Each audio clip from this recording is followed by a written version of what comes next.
Hello नमस्कार, आप सभी का मेरे चैनल पे स्वागत है। बहुत सारे बच्चे मुझे कमेंट्स कर रहे थे, मैम सीटेक की दोबारा से क्लासेस स्टार्ट कर दीजिए, और वेट भी कर रहे थे कि मैम मैंने आपको ये कमेंट्स में भी बोला था कि मैं मंडे से आपकी क्लासेस रेगुलर लूँगी, और आपको टाइम टेबल भी मैंने टेलीग्राम पर बता दिया था कि कौन से टाइम पर कौन कौन सी वीडियो आएगी, और सारी रिकॉर्डेड होगी और ये यूट्यूब पे होगी। और इसके बारे में इंफॉर्मेशन अगर नहीं पता है, जो न्यू हैं उनके लिए कैसे स्टार्ट करना है, इसके लिए मैं अलग से एक वीडियो ज़रूर बनाऊंगी, और उसमें आपको बताऊंगी कि ट्रिप्स दूंगी। ट्रिप्स के प्लस टैग वर्ड्स होते हैं कि पेपर 2 में इतने कम बच्चों के मार्क्स क्या आ रहे हैं, क्यों रीज़न है कि क्या वो बुक से सही से नहीं पढ़ रहे हैं या उन्हें पता नहीं चल रहा है क्वेश्चन। तो ये सारी ट्रिक्स भी उस वीडियो में होगी। सबसे पहला तो हम क्लास स्टार्ट करते हैं विदाउट टाइम ना वेस्ट करते हुए। ये सबसे पहले मैंने ज्योग्राफी की 6th क्लास की जो है बुक है, 6th क्लास की, आपकी क्लास 6 की ज्योग्राफी की है, चैप्टर नंबर 1। इसमें चैप्टर नंबर 1 में क्या है कि ज्योग्राफी इसलिए स्टार्ट कर रही हूँ, इसका बहुत बड़ा रीज़न है कि बहुत सारे बच्चों को क्या होता है कि एसएसटी इतनी मतलब बहुत ज़्यादा हिस्ट्री लेके, या सिविक्स तो ऑलमोस्ट पढ़ लेते हैं, लेकिन हिस्ट्री और सिविक्स, हिस्ट्री से लेकर सबसे पहले मैंने इसलिए रीज़न शुरू किया है क्योंकि बहुत सारे सिलेबस ऐसा होता है, इसमें मेन टर्म्स होती हैं जिसको याद करना हमारे लिए मुश्किल हो जाता है सब।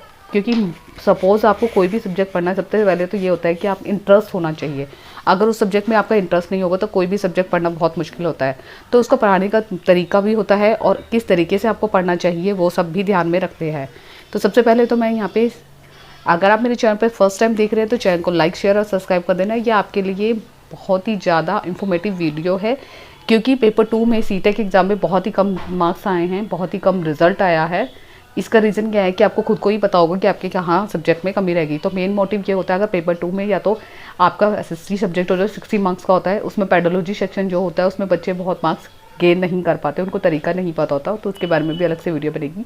दूसरी चीज़, यहाँ पे मैथ्स और साइंस की बात करते हैं तो वो आपको सेम रीज़न यही होता है कि आप उसको शायद डीपली नहीं पढ़ा या कुछ समझ नहीं आया, ये कंसेप्ट क्लियर नहीं हुआ, तो यही चीज़ होती है। और कुछ इसका रीज़न नहीं है कि आपका इतने मार्क्स है या आपने उस टाइम पढ़ नहीं पाए, या आपका बहुत सारे रीज़न हो सकते हैं मे बी। चलो विदाउट टाइम मेरा वेस्ट करते हुए वीडियो को स्टार्ट करते हैं।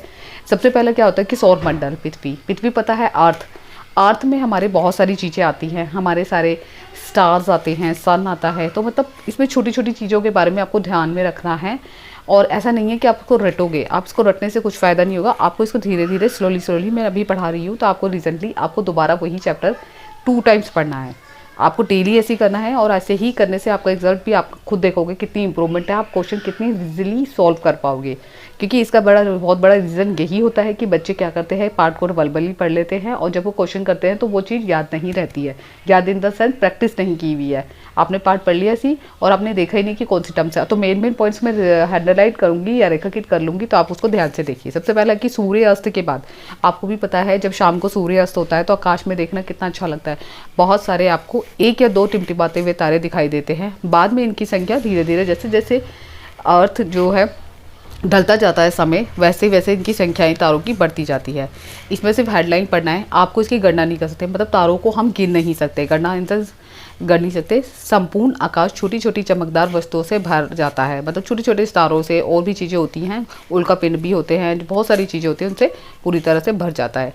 आगे लिखा है कि इसमें यहाँ से पढ़ रही हूँ, जिसमें से कुछ चमकीले होते हैं तो कुछ धुंधले दिखाई देते हैं। बहुत सारे तारे आपको बहुत ही पास से ऐसा लगता है बहुत पास है, लेकिन कुछ इतने बारीक से दिखाई देते छोटे, तो वो धुंधले दिखाई देता है। ऐसा प्रतीत होता है मानो हीरे की तरह जड़े हुए हों, हीरे की तरह उनको लगा दिया गया हो। कुछ टिमटिमाहट प्रतीत होते हैं, लेकिन अगर आपको ध्यान से देखेंगे तो आप पाएंगे इसमें से कुछ का टिमटिमाहट अन्य से अलग है।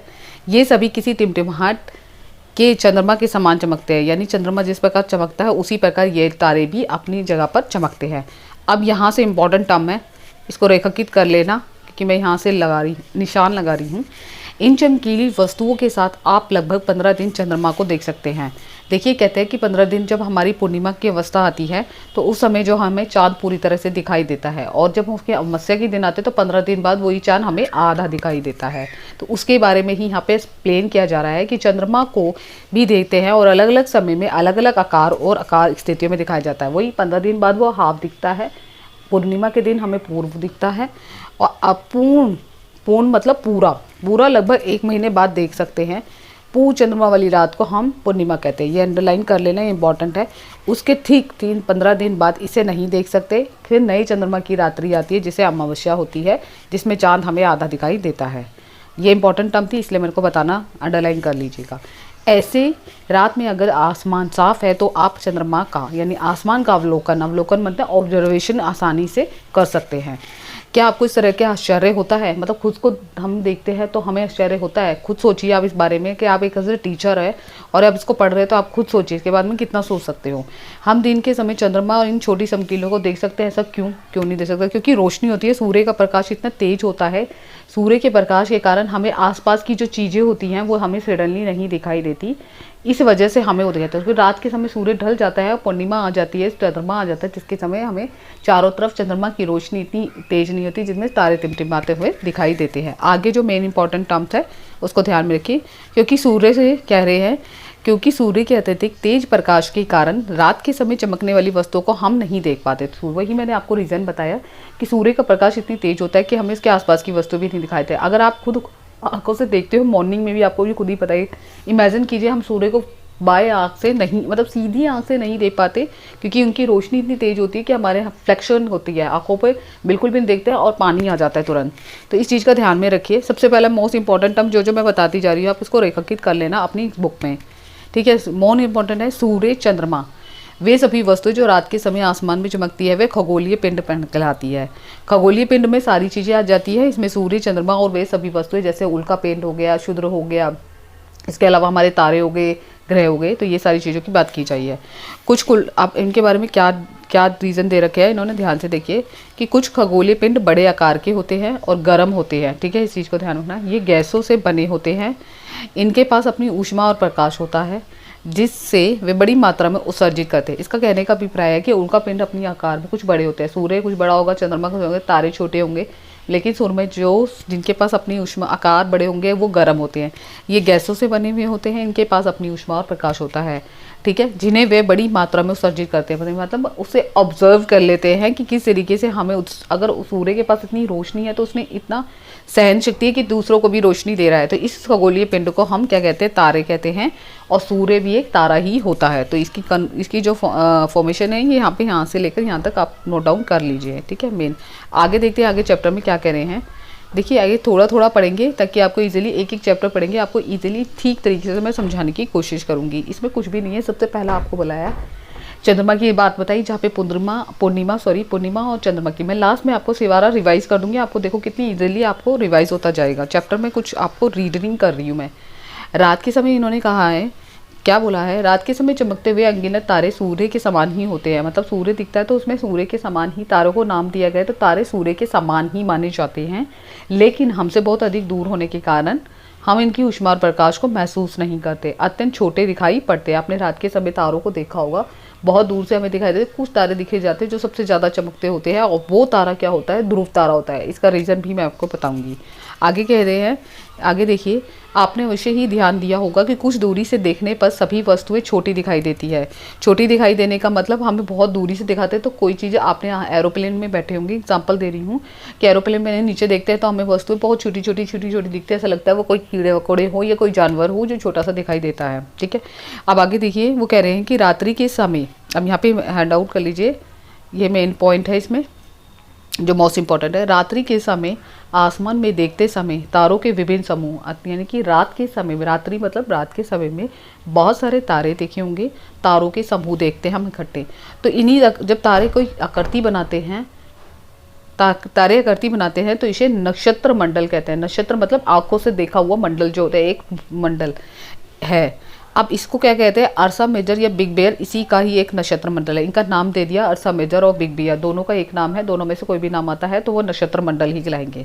अब एक पिक्चर है, पिक्चर में आपको पूरी तरीके से बताती हूँ। देखिए पिक्चर दे रखी है, इसको ध्यानपूर्वक देखिए। इस पिक्चर में एक लड़की खड़ी है और वो लड़की क्या कर रही है कि उसकी पोजीशन दिखाई गई है कि वो उत्तर दिशा में खड़ी है। उत्तर आपको भी पता है ऊपर की तरफ होता है और दक्षिण नीचे की तरफ होता है, पूर्व आपको पता है और पश्चिम क्या पता है, ठीक है। पोजीशन बता देती हूँ, अगर आपको नहीं समझ में आ रहा तो मैं आपको पोजीशन यहाँ पे शो कर देती हूँ ताकि आपको इजीली समझ में आए, क्योंकि उत्तर दिशा में खड़ी है तो कैसे पता चलेगा, क्योंकि उसकी जो सिर है वो ऊपर की तरफ देख रही है, तो ऊपर की तरफ देखने वाला जो होता है वो हमेशा उत्तर दिशा होगा, नीचे की तरफ दक्षिण दिशा होगा, इधर पूर्व होगा, इधर पश्चिम होगा। तो ये उत्तर दिशा में देख रही है, और जिस दिशा में देख रही है उसी दिशा में एक तारे की शेप बनती है। आपने कभी देखा होगा उत्तर तारा, ध्रुव तारा सबसे ज़्यादा टिमटिमाता हुआ दिखता है आसमान में, कभी देखा होगा, तो जो सबसे ज़्यादा टिमटिमाता है वो ही ध्रुव तारा कहलाते हैं। और ये देखो पश्चिम दिशा में आपको यहाँ पे पूर्व दिशा दे दी और उत्तर दिशा दक्षिण दिशा, मैंने आपको वही चीज़ मेंशन करी थी, वही बुक में दे रखी है, ठीक है। इनका कहने का अभिप्राय क्या है कि जिस तरफ उस सूर्य सबसे ज़्यादा जो एक रेखा होती है उससे चमकता हुआ तारा अपने ध्रुव तारे की ओर संकेतित करता है, ठीक है। आप यहाँ पे क्या कह रहा है, एक इंपॉर्टेंट बात है जो यहाँ से अंडरलाइन करना, बहुत आसानी से आने वाले नक्षत्र मंडल होते हैं। एक होता है सप्तऋषि, सप्तऋषि मतलब 7 तारों का समूह, तो 7 तारे के नाम, सप्त मतलब 7, ऋषि मतलब संत, तो संत यानी 7 तारों के समूह को कहा जाता है, तो ये पॉइंट याद रखना।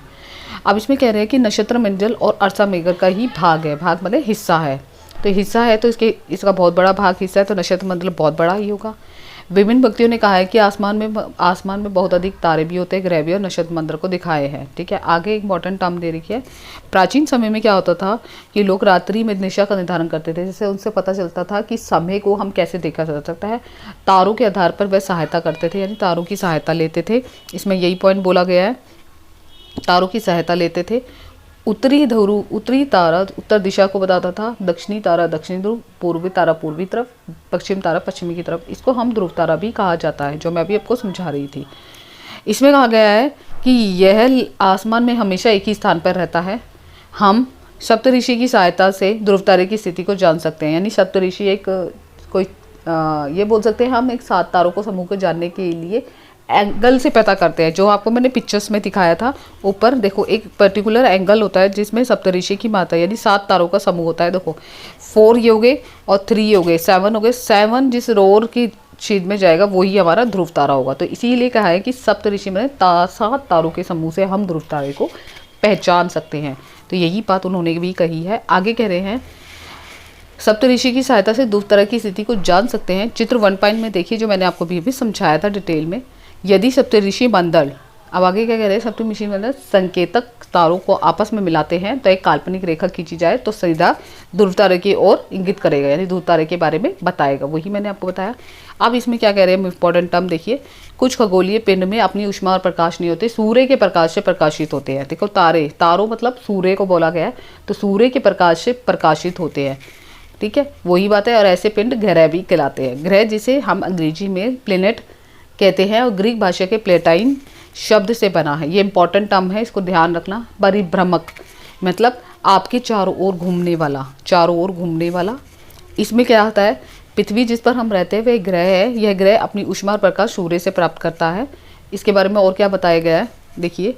अब वो कह रहे हैं जो भी पृथ्वी के आसपास नज़दीक का तारा है, वो पृथ्वी के बहुत कुछ नज़दीक तारे हैं, मतलब कुछ आसपास के तारे हैं पृथ्वी के, तो बहुत कुछ दूरी पे है। जैसे चंद्रमा देखने पर सूर्य की तरह चमकती हुई प्रतीत होती है। कहने का अभिप्राय है कि पृथ्वी के आसपास भी बहुत सारे तारे दिखाई देते हैं, कहीं हमें पास दिखाई देते हैं, कहीं दूर दिखाते हैं, लेकिन चंद्रमा अगर हम देखें तो चंद्रमा की तरह भी चमकती हुई दिखाई पड़ती है। अब इसमें एक टर्म है जो मोस्ट इंपॉर्टेंट है और एग्जाम के पॉइंट ऑफ व्यू से पूछ सकते हैं। इसमें बोला है 3 बारे में बताया ग्रह के लिए, बृहस्पति ग्रह, शनि ग्रह और यूरेनस ग्रह। यहाँ पे चारों ओर छल्ले हैं। जब आप ग्रह के बारे में पढ़ोगे तो वहाँ पे बिल्कुल ही सारे ग्रह के आसपास, यानी कि ये जो ग्रह हैं ये ग्रह के छल्ले दिखाई देंगे। बृहस्पति और शनि में छोटे छोटे छल्ले दिखाई देते हैं, उनके आसपास दिखाई देंगे ऐसे।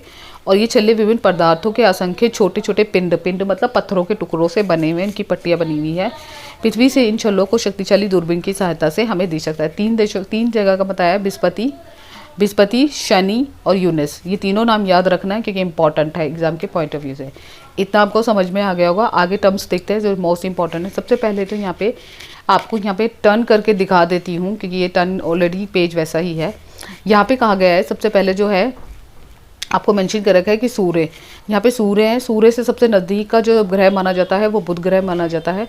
बुध के बाद हमारा शुक्र ग्रह होता है। शुक्र के ग्रह के बाद हमारी पृथ्वी होती है। पृथ्वी के बाद हमारा मंगल ग्रह होता है, ठीक है। जब हम सबसे पहले बुध की बात करते हैं, यहाँ पे बुध है। अब बुध के बाद हमारा क्या होता है, शुक्र ग्रह होता है। तो सूर्य से अगर सबसे नज़दीक का ग्रह माना जाता है तो वो बुध ग्रह माना जाता है। और बुध ग्रह के बाद हमारा जो होता है शुक्र ग्रह होता है, फिर पृथ्वी होती है जो पृथ्वी की पोजीशन है, फिर हमारा मंगल ग्रह होता है। मंगल ग्रह के यहाँ पे पीछे की तरफ हमारा मंगल ग्रह है, ठीक है, यहाँ पे मंगल ग्रह है जो इसको शो कर रखा है। उसके बाद हमारा शुक्र ग्रह भी बीच में, इनके बीच में आता है, जिसमें हमारे मंगल ग्रह और बृहस्पति ग्रह जितना सूर्य के पास होगा उतना ही ज़्यादा कम समय लगेगा सूर्य के चारों ओर चक्कर लगाने में। अपने समय में अलग, लेकिन सूर्य के चारों ओर चक्कर लगाने में उन्हें कम समय लगेगा। और जितनी जितनी दूरी होती जाएगी उतनी दूरी पर इन्हें समय ज़्यादा लगेगा सूर्य के चारों ओर चक्कर लगाने में। ठीक है, ये बात बोली गई है। दूसरी चीज़ यहाँ पे मोस्ट इंपॉर्टेंट जो टर्म बतानी है वो मैं आपको बता देती हूँ, ताकि आपको पता चले कि क्या चीज़ है जो इम्पोर्टेंट है इसमें सबसे ज़्यादा जो इम्पोर्टेंट है कि आपको पता होना चाहिए कि इसमें कि आपको ये टर्म्स नीचे लिखी हुई गई है, जिसके बारे में आपको पता होना चाहिए कितनी कितनी दूरी पर है। ठीक है, बुध ग्रह की जब होता है, जब सूर्य के चारों ओर परिक्रमा मतलब चक्कर लगाता है तो 88 दिन का समय लगता है, यानी 88 दिन का समय लगता है। और जब वो अपने ही समय में, यानी देखो एक होता है सूर्य, इसका समझने की कोशिश कीजिए। मान लीजिए सूर्य है, अब यहाँ पे कोई ग्रह है तो ग्रह सूर्य के चक्कर लगाएगा तब उसके 88 दिन लगेंगे। ठीक है, पहले तो वो अपने अपने चक्कर लगा रहा है ना, ऐसे ऐसे चक्कर करके लगा रहा है, वो अपने क्षेत्र में भी तो लगा रहा है, अपने क्षेत्र में लगा के तभी तो सूर्य के चारों ओर चक्कर लगा रहा है। तो ये अपने क्षेत्र में चारों चले, यानी अपने अक्ष में घूर्णन करने के लिए उसे 59 डेज लगते हैं, और सूर्य के चारों ओर चक्कर लगाने में उसको 88 दिन का समय लगता है। यानी उसको दो चीज़, तो ये चीज़ का पॉइंट को ध्यान में रखना कि गलती मत करना, क्योंकि एग्जाम में बहुत सारे बच्चे क्या करते हैं कि समझा है नहीं और वहाँ पे गलत टिक्का करके आते हैं। सेम यही शुक्र ग्रह में सूर्य का चक्कर लगाने में 265 दिन लगते हैं, पृथ्वी को सूर्य के चक्कर लगाने में 365 दिन लगते हैं, और अपने समय में घूर्णन करने में 1 दिन का समय लेती है। और उसकी अपनी खुद की चंद्रमा भी, यानी चंद्रमा सूर्य के चारों, चंद्रमा जो है पृथ्वी के चारों ओर चक्कर भी लगाता है। तो इस चीज़ का भी ध्यान रखना है। ठीक है, अगला जो मोस्ट इंपॉर्टेंट है, इसमें संख्या भी दे रखी है चंद्रमा की कितनी कितनी संख्या है। दूसरा है इसमें जो इम्पोर्टेंट एक और बात है जो याद रखने वाली है कि जितने भी सूर्य के नज़दीक ग्रह होते हैं ना, वो बहुत नज़दीक है, वे सभी चट्टानों या पत्थरों से बने हुए होते हैं। तो यहाँ पे ये पॉइंट बोला गया। दूसरा पॉइंट यहाँ पे बोला गया है, देखिए दूसरे पॉइंट की अगर हम बात करें तो यहाँ पे कहा गया है, दूसरे पॉइंट यहाँ पे कहा गया है बृहस्पति, शनि और यूनस और नेपच्यून ये चारों ही ग्रह हमारे क्या होते हैं, सूर्य से दूर होते हैं, और ये इनके आकार तो बड़े होते हैं। देखो आपने खुद ही देखा होगा ये आकार बृहस्पति का, यूनस का, नेपच्यून का, आगे दिखाएंगे। ये गैस और तरल पदार्थों से बने हुए होते हैं। तो इसका नाम भी आपको मैंने दिखा दिया, देखो नेपच्यून छोटा सा है लेकिन इसका बता रखा है। अब देखो इसमें यहाँ पे सूर्य का चक्कर लगाने में बृहस्पति को 11 महीने 12 साल लगते हैं मतलब टोटल, और अपने समय में घूर्णन करने में 9। और चंद्रमा की संख्या अगर हम नापे तो इनकी 53 है। तो ये चीज़ पॉइंट में ध्यान में रखना, कहीं नोट डाउन कर लेना, और ये इंपॉर्टेंट है। और नीचे वाले जो बाह्य ग्रह, आंतरिक ग्रह जो होते हैं, जो अंदर की तरफ होते हैं, सूर्य के नज़दीक होते हैं। बाह्य ग्रह जो बाहर की तरफ है, यहाँ पे एक पट्टी दे रखी है, उसको क्षुद्र ग्रह कहते हैं, जो मंगल ग्रह और आपके बृहस्पति ग्रह के बीच में होती है। ये आसपास की क्षुद्र ग्रह के छल्ले पाए जाते हैं। इसके ऊपर भी क्वेश्चन आएगा, देखो आगे जब समझाऊंगी तो डिटेल में आपको दिखाई देगा। ये चीज़ समझ में आ गई। अब इसके बाद हम पढ़ेंगे आगे, इसके बाद लिखा हुआ है जो मोस्ट इंपॉर्टेंट है, जो टर्म मैंने अंडरलाइन कर रखी है। प्रणाली, क्या आप जानते हैं जो सूर्य होता है, सूर्य को हम सोल देवता के नाम से भी जानते हैं। तो जो सूर्य सोल देवता के नाम से जाना जाता है, उस सोल देवता का नाम भी सोल शब्द से निकला है, यानी सूर्य से संबंधित होता है, सूर्य के परिवार से संबंधित होता है, इसे सोलर सिस्टम भी कहा जाता है। तो इस बारे में आपको ध्यान रखना है। अगला पॉइंट भी इन्होंने जो मोस्ट इंपॉर्टेंट बोला कि आसमान में जो चंद्रमा होता है वो भी एक उपग्रह है। ये हमारी पृथ्वी के सहचर है, सहचर मतलब उसका फ्रेंड है, ये दोस्त बोल सकते हैं। इसके चारों ओर चक्कर लगाते हैं। कौन चारों चक्कर लगाता है? पृथ्वी जो है, चंद्रमा उसके चारों तरफ चक्कर लगाती है पृथ्वी के। तो इसीलिए हमारी पृथ्वी में 7 अन्य ग्रह भी सूर्य और प्रकाश ऊष्मा प्राप्त करते हैं, लेकिन वो पृथ्वी का भी, इसके भी अपनी चंद्रमा ग्रह है, पृथ्वी की अपनी चंद्रमा ग्रह है, इसलिए इसको कहा गया है। जो मैंने तुम्हें बताया था कि चंद्रमा ग्रह भी है पृथ्वी की एक। ठीक है, आगे है सौर मंडल। अब सौर मंडल पढ़ते हैं कि यहाँ पे हमारे ब्रह्मांड में जितने भी मंडल है उसमें सौर मंडल कौन कौन से हैं। सूर्य है, 8 ग्रह हो गए, उपग्रह चंद्रमा हो गया, अन्य खगोलीय पिंड हो गए, क्षुद्र ग्रह हो गया, और भी सारे पिंड होते हैं जैसे क्षुद्र ग्रह और उल्का पिंड। इन सौरमंडल का निर्माण करते हैं और इसे हमें सौर परिवार का नाम देते हैं। जैसे सूर्य इसका मुखिया है, मतलब एक हेड है। ठीक है, यहाँ पे इंपॉर्टेंट एक टर्म दे रखी, शब्द की उत्पत्ति। शब्द की उत्पत्ति का आधार है कि कैसे बहुत सारे शब्द होते हैं जिनका प्रयोग एक शब्द में करते हैं, अक्सर दूसरे शब्दों के लिए हम दूसरे शब्दों में प्रयोग करते हैं। तो इसमें जियोग्राफी जो शब्द आया वो हमारे जियो से निकला, जो ग्रीक भाषा के शब्द से है, जिसका अर्थ है पृथ्वी। पृथ्वी का विवरण मतलब पृथ्वी के बारे में बताना। तो 2 ग्रीक भाषा से शब्द निकला, जीई, एक बताया था जीई जिसका शब्द है पृथ्वी बताया गया है, यहाँ पे मेंशन कर रखा है अगर। और दूसरा है ग्राफिया का अर्थ होता है लिखना। ठीक है, लिखना ग्राफिया भी होता है, जिसमें आपने टर्म पढ़ोगे लर्निंग लर्निंग डिसेबिलिटी की जो टर्म तरीके होते हैं, डिस्ग्राफिया, डिसकैलकुलिया, कैलकुलेशन से होता है, डिस्ग्राफिया लिखने से होता है, फिर आपको सारे आएंगे, तो वो मैं डिटेल में CDP में पढ़ाऊंगी आपको। तो यहाँ पे जियोग्राफिया, यहाँ पे तो कुछ लॉजी दे रखी है, तो यानी जियोलॉजी को अगर बोलेंगे तो पृथ्वी का अध्ययन होगा, जियोमेट्री बोलेंगे तो पृथ्वी का मापन होगा पृथ्वी के आकार के अनुरूप। अर्थात उन्होंने 3 चीज़ें बोली है, अगर जियोलॉजी को बोलेंगे तो हमारा पृथ्वी का अध्ययन होगा, जियोमेट्री बोलेंगे पृथ्वी का मापन होगा, जियोडी बोलेंगे पृथ्वी के आकार के अनुरूप है। उसके बाद यहाँ पे जो है अपने पढ़ते हैं सूर्य। सूर्य के बारे में क्या दिया गया है, इन्होंने कहा है कि सूर्य सौरमंडल का केंद्र है और वह बड़ा है और अत्यधिक किससे बना हुआ है, गर्म गैसों से बना हुआ है। इसका खिंचाव बल सौरमंडल को बांधे रखता है, अर्थात यानी कि इसकी गर्मी इतनी होती है कि वहाँ में ब्रह्मांड को भी, खिंचाव को भी अपने अंदर वो कर लेता हो। मतलब एक तरीके से खिंचाव बल, मतलब इसमें गुरुत्वाकर्षण बल जो होता है ना, वो अपने इसको रोकता है। और इसमें से अपने कम भी पढ़ेंगे, जो आगे हम क्लास में पढ़ेंगे 6 या 7 8 में, कि किस प्रकार वो कैसे हम गुरुत्वाकर्षण बल से किससे बल पड़ता है। सूर्य सौरमंडल के प्रकाश ऊष्मा का एकमात्र स्रोत है, क्योंकि सूर्य से ही सभी लोग अपनी ऊष्मा और प्रकाश अपने आप में उत्सर्जित करते हैं, और हमें से अत्यधिक तेज प्रकाश से हमें महसूस नहीं होता कि कितनी दूरी है इसकी। सबसे अधिक निजी होने के बावजूद भी इसकी दूरी है। सूर्य से पृथ्वी लगभग 15 करोड़ किलोमीटर दूरी पर है, तो ये इंपॉर्टेंट टर्म है, तो इसको ध्यान रखना। अब ग्रह के बारे में, ग्रह की पोजीशन मैंने आपको सबसे पहले ही बताई थी। सबसे पहला सूर्य, सूर्य के बाद हमारा बुध ग्रह आता है, बुध के बाद हमारा शुक्र ग्रह आता है, फिर हमारी पृथ्वी आती है, फिर मंगल ग्रह आता है, फिर बृहस्पति ग्रह आता है, फिर शनि आता है, फिर यूनस आता है, फिर नेपच्यून आता है। तो इस चीज़ को टर्म को सूर्य ग्रह से स्टार्ट होता है, सारे ग्रह उसके पीछे पीछे कभी इधर पोजीशन पे कभी इधर, और आपको भी पता है बाद वाले ग्रह हमेशा बड़े ग्रह होते हैं। पहले जो 4 ग्रह होते हैं, जिसमें बुध ग्रह आता है, शुक्र ग्रह आता है और हमारा बृहस्पति और मंगल ग्रह होता है, इन चारों की पोजीशन जो होती है सूर्य के नज़दीक होती है, और ये चट्टानों से बने हुए होते हैं। ठीक है, दूसरी जो होते हैं वो हमारे क्या होते हैं, बड़े होते हैं आकार में, इसको बाह्य ग्रह भी कहते हैं। और इसमें क्या होता है, ये हमारे किससे बने हुए होते हैं, ये तरल पदार्थों और गैसों से बने हुए होते हैं। तो इस चीज़ को ध्यान में रखना है। ठीक है, ये पॉइंट पूछ सकते हैं। आगे देखिए, आगे यहाँ पे बहुत इंपॉर्टेंट है कि आप ये जानते हैं, देखते हैं इसमें क्या कहने का अभिप्राय है, कि मनुष्य हमेशा मोहित हुआ है किससे, खगोलीय पिंड और गणित के संबंध में। यानी कोई भी वैज्ञानिक है, चाहे एक आम व्यक्ति है, जब तक उसके बारे में डिटेल में तब नहीं, जब तक उससे रुचि ना ले। आपको भी पता है, जब हम कोई भी सब्जेक्ट पढ़ते हैं, जब तक हमारी उसमें रुचि नहीं होगी तो हमें वो मजा भी नहीं आएगा। ठीक है, खगोलीय पिंड खगोल शास्त्री कहते हैं कि जो आर्यभट्ट है वो प्राचीन समय के प्रसिद्ध खगोल शास्त्री थे। खगोल शास्त्री मतलब खोज की चीज़ों को, खगोल ज्योग्राफी में से चीज़ें निकाला। तो उन्होंने कहा था कि सभी ग्रह और चंद्रमा परावर्तित है, परावर्तित मतलब परिवर्तन करते रहते हैं, सूर्य प्रकाश के कारण चमकते हैं। आज विश्व के सभी भागों में खगोलविद ब्रह्मांड के रहस्यों को खोजने में लगे, मतलब बहुत सारे वैज्ञानिक इनके ब्रह्मांड में क्या क्या चीज़ें, और हमें आपको भी पता है चंद्रमा की सतह पर बहुत सारे पानी और ये सब पत्थर देखे गए हैं, तो उसी चीज़ के बारे में खोजबीन करते हैं ब्रह्मांड। अब आगे उन्होंने कहा है कि सौर मंडल सभी 8 ग्रह के एक निश्चित पथ पर चक्कर लगाते हैं, यानी एक ही दिशा में निश्चित पथ पर चक्कर लगाएंगे। ये नहीं है कि एक पोजीशन इधर ले रहा है, एक पोजीशन उधर ले रहा है, नहीं, एक दीर्घ वृत्ताकार, लंबे लंबे वृत्ताकार से, ऐसे लंबे लंबे। तो इस चीज़ को बोला गया है कि लंबे लंबे वृत्ताकार से चक्कर लगाते हैं और फैले हुए हैं। ये सभी फैले हुए जिस पोजीशन में होते हैं उसको हम कक्षा कहते हैं। क्या कहते हैं? कक्षा। बुध सूर्य से सबसे नज़दीक है, यही मैंने बताया था, बुध सूर्य से नज़दीक है और उसे आप सूर्य के चारों चक्कर लगाने में 88 दिन लगते हैं। कितने दिन लगते हैं? 88 दिन लगते हैं, इंपॉर्टेंट है।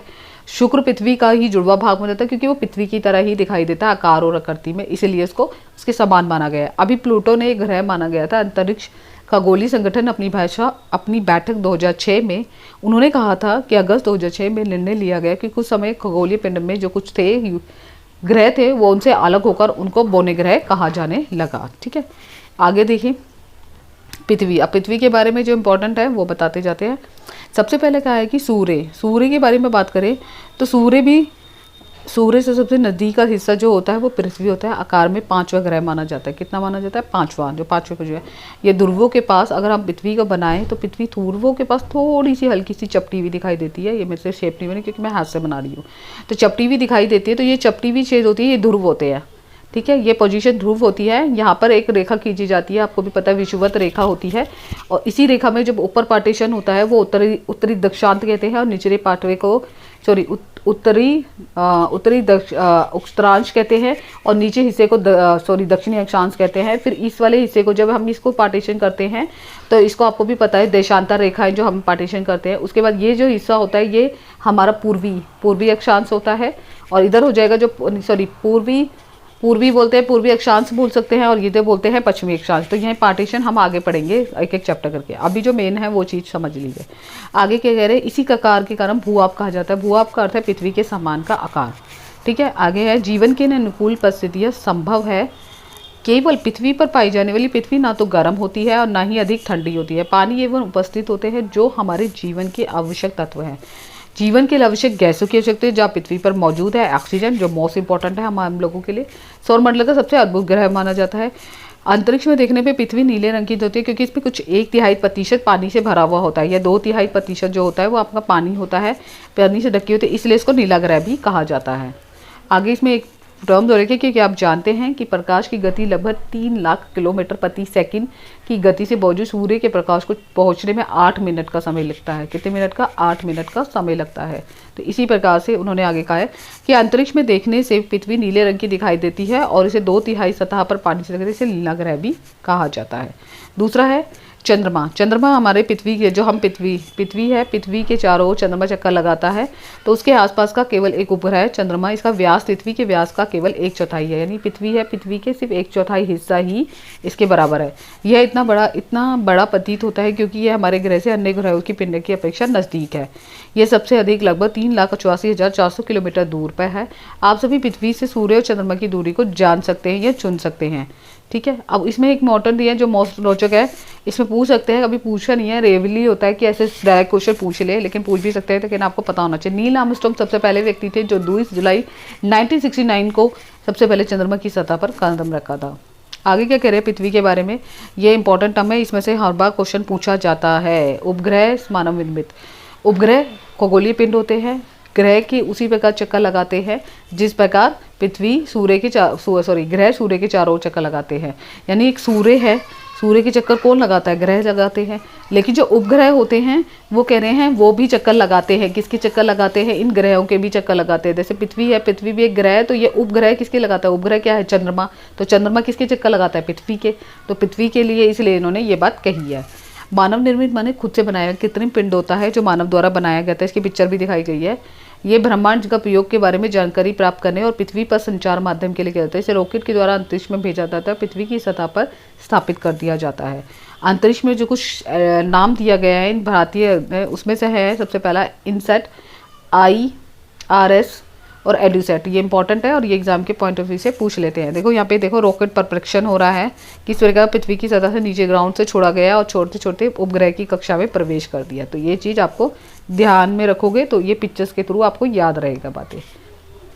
आगे है, अब लिखा हुआ है यहाँ पे कह रहे हैं कि चंद्रमा को पृथ्वी के लगभग 27 दिन में पूरा करने में, चक्कर लगाने में 27 दिन का समय लगता है चंद्रमा पृथ्वी के चक्कर लगाने में, ठीक है। तो लगभग इतने ही समय में वह अपने अक्ष में भी एक मतलब चंद्रमा को चक्कर लगाता है पृथ्वी के। ये पृथ्वी है, चंद्रमा चक्कर लगा रहा है। लेकिन यहाँ पे एक बात इंपॉर्टेंट कही गई है, इतने ही समय में यह अपने अक्ष में एक चक्कर भी पूरा करता है। एक चक्कर मतलब पृथ्वी भी इतने समय में अपना एक चक्कर पूरा करती है। चंद्रमा पृथ्वी का एक चक्कर लगभग 27 दिन में करती है और पृथ्वी अपना एक चक्कर इतने दिन में पूरा कर लेती है, एक दिन में, ठीक है।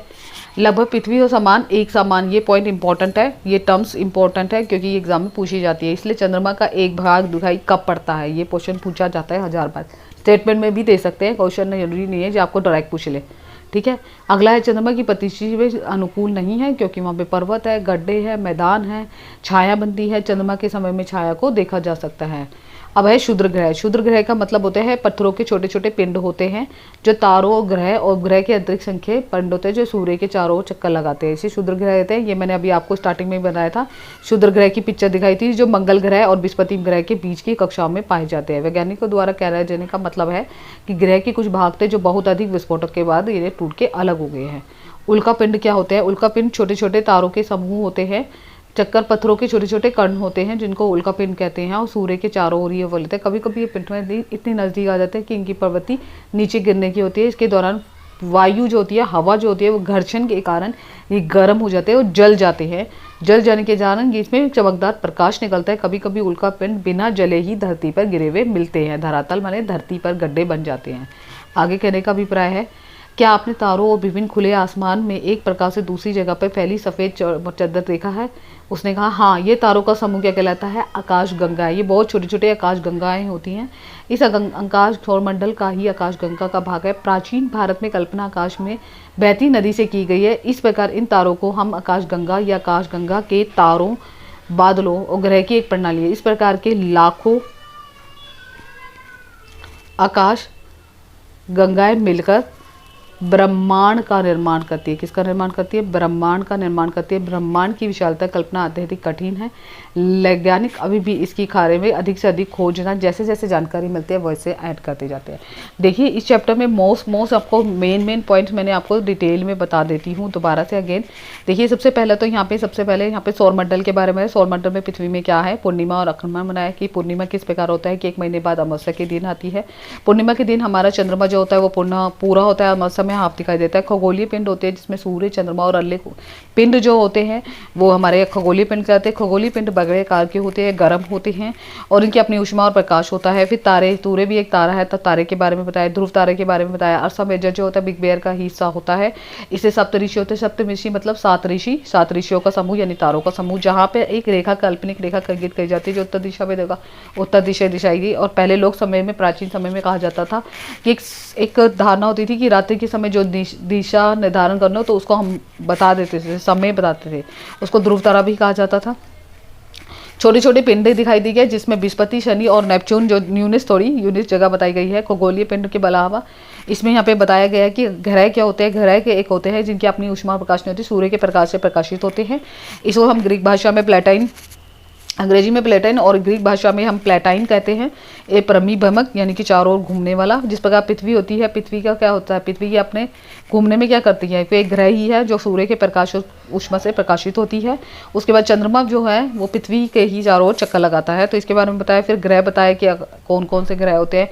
जो नदी को चट्टानों से बने हैं, जो बाह्य है वो गैस और तरल पदार्थों से बने हैं। इसके बाद यहाँ पे सूर्य चंद्रमा के बारे में बताया गया, ग्रह के बारे में बताया। इस पार्ट को आप जब भी पढ़ोगे तो एक एक चीज़ को पॉइंट करना, क्योंकि जो जो मैं चीज़ बता रही हूँ ये सारी चीज़ें उनसे बार बार रिपीटली पूछा जाता है। सिर्फ क्वेश्चन को घुमा के दिया गया है रिपीटली। मतलब मेरा कहने का अभिप्राय है ये नहीं है कि आपको आज क्वेश्चन यही दे दिया फिर यही। भाषा की लैंग्वेज चेंज कर देते हैं। जो भी भाषा है उसको अलग तरीके से पूछा जाता है। जैसे स्टेटमेंट वाले में पूछ दिया या मिलान वाले में पूछ लिया। फिर या तो नहीं तो आपका एक तरीका होता है कि आपको कोई ऑब्जेक्शन दे दिया, 1 2 3 कॉलम दे दिया, उसमें से चूज करना है कि फर्स्ट कौन सा होगा, सेकंड कौन सा होगा, थर्ड कौन सा होगा, फोर्थ कौन सा होगा। तो ये इस तरीके से आपको क्वेश्चन पूछे जाते हैं। तो इसलिए ये नहीं है कि आपने पढ़ लिया तो बस हो गया। एक चैप्टर को 2 2 बार 3 3 बार जितना हो सके। अभी टाइम पीरियड है, दिसंबर में जब भी एग्जाम होगा आपको उससे पहले प्रिपरेशन करनी। तो आपको पता ही है ऑलमोस्ट वैकेंसी कभी भी आ सकती है, अभी नहीं तो अगले साल कभी भी आएगी। तो लेकिन अगर आप इस समय अपनी जैसे जो होता है एक पोजीशन होती है कि हाँ मैंने बीएड कर लिया या बीएड कर रही हूँ तो मैं एक सीटेट का एग्जाम क्वालिफाई करना चाहती हूँ, मैं देखना चाहती हूँ कि इस तरीके से कर सकते हैं, तो इस चीज़ को ध्यान में रखे हुए आप एग्जाम दे सकते हैं। नो डाउट आपका क्लियर होना ना होना, लेकिन आपको एक प्रैक्टिस हो जाएगी कि किस तरीके से हम एग्जाम को देना चाहिए और किस तरीके से हम एग्जाम में एज ए टीचर आप जा रहे हो किसी भी जॉब के लिए, तो सबसे पहला प्रोफेशन यही होता है कि आपको भी पता है कि सीटेट क्वालिफाइड होना चाहिए। तो अगर आप बीएड करते हुए आप एग्जाम क्लियर करते हैं तो बहुत बड़ी अच्छी बात है, बहुत अच्छी है आपके लिए। फिर आप देन जब आपका बीएड कंप्लीट हो जाए तो आपको फुलफिल जो भी आपकी क्वालिफाइड होता है, जहाँ पे वहाँ पे एलिजिबिलिटी क्राइटेरिया दिया होता है, तो उस कैटेगरी जो को ध्यान में रखना होता है कि हमें ये चीज़ फुलफिल होगी तो देन हम गवर्नमेंट जॉब के लिए अप्लाई कर सकते हैं। तो इसलिए सीटेट इंपॉर्टेंट है। और बहुत सारे बच्चों को यही नहीं पता होता पेपर 2 में क्या गलती कर रहे हैं, तो वही गलती है कि अपने पेपर को डीपली पढ़िए, हर चैप्टर को सोच के पढ़िए, ये दिमाग में रखिए कि हमें क्या है। देखो एक क्वेश्चन मैंने आपको अभी समझाया था, एक क्वेश्चन आपको खुद के लिए है, वैसे तो ऑलमोस्ट बच्चों को कमेंट्स करना चाहिए। एक क्वेश्चन है जो आपके लिए 2-3 क्वेश्चन है, मैं देना चाहती हूँ ऑप्शन में, क्योंकि पूछ भी सकते हैं यार किस ग्रह को पृथ्वी के जुड़वा ग्रह कहते हैं। यहाँ पे ऑप्शन दे रखे हैं, मैं इनके क्वेश्चन आपके कमेंट्स बॉक्स में कमेंट चाहती हूँ। इसके अलावा ये तो ईजी क्वेश्चन है, मैं डिफरेंट क्वेश्चन आपको SST के लिए जब भी क्लास होगी 1 वीक में आपको SST की जितनी भी पढ़ते जाएंगी चैप्टर वाइज उससे रिलेटेड क्वेश्चन जरूर पूछूंगी। लाइव भी हो सकता है मे भी आपको लाइव भी ले लूँ, तो उस सेक्शन में लाइव में कोशिश करूंगी वो सैटरडे या संडे ही हो पाएगा, ठीक है। जैसे भी होगा मैं आपको लाइव क्वेश्चन पूछूंगी, बहुत सारे जो आपके इस चैप्टर से पूछे गए हैं, ठीक है। सूर्य तीसरे ग्रह सबसे नजदीक ग्रह कौन सा है, तो आपको पता ही होना चाहिए। दूसरा क्वेश्चन, अगला क्वेश्चन पूछा है सभी ग्रह सूर्य के चारों लगाते हैं किस पथ पे लगाते हैं, ये आपको बताना चाहिए। और इस पथ को हम क्या कहते हैं, ये आप खुद बताइए, कक्षा कहते हैं। और इसका आंसर आप मुझे दोगे कि सभी ग्रह चारों के किस दिशा में लगाते हैं। ध्रुव तारा किस दिशा को बताता है, शुद्ध ग्रह किस कक्षाओं के बीच में पाए जाते हैं। ठीक है, ये और कुछ क्वेश्चन मैं आपको लाऊंगी। तो आज की वीडियो अगर आपको हेल्पफुल लगती है तो प्लीज़ लाइक कर दीजिएगा, उन बच्चों के लिए शेयर कर दीजिए जो फर्स्ट टाइम एग्जाम देंगे, उनको हेल्प मिल जाएगी एग्जाम क्लियर करने में। ठीक है, और देन आपके लिए एक अलग से वीडियो आएगी। सीटेक 1 और सीटेक 2 की क्लासेस रेगुलर चलेगी। मैंने टाइम टेबल टेलीग्राम पे शो कर दिया है, टेलीग्राम का लिंक आपको मैं डिस्क्रिप्शन में दे दूंगी, वहाँ पे जाके आप ज्वाइन कर सकते हो। और इसके अलावा जो प्रैक्टिस पेपर होंगे वो डेली आपके 10 या 15 क्वेश्चन मैं आपको टेलीग्राम पे ही कर दूंगी, क्योंकि टेलीग्राम पे मुझे लगता है कि वहाँ पे इजीली आप प्रैक्टिस भी कर पाओगे डेली क्वेश्चन जो भी चैप्टर पढ़ा जा रहा है। और प्रीवियस के पेपर भी मैं शायद उधर ही जो प्रीवियस के जो क्वेश्चन आए हैं वो भी मैं उधर मेंशन भी कर दूंगी। प्लस आपके यूट्यूब चैनल पर जो आपको कमेंट्री होती है वहाँ पे भी शो कर दूंगी, तो वहाँ पे आप अपना प्रैक्टिस कर सकते हो। देन और जो भी आप मेरे से हो सकेगा मैं उससे बेस्ट तैयारी कराने की कोशिश करूँगी। प्लीज़ मैं चाहती हूँ कि ज़्यादा से ज़्यादा एक लाइक तो कर दीजिए ताकि मुझे खुद से मोटिवेशन मिले। थैंक यू सो मच, मिलते हैं नेक्स्ट वीडियो में नेक्स्ट टॉपिक है। Bye bye, till then.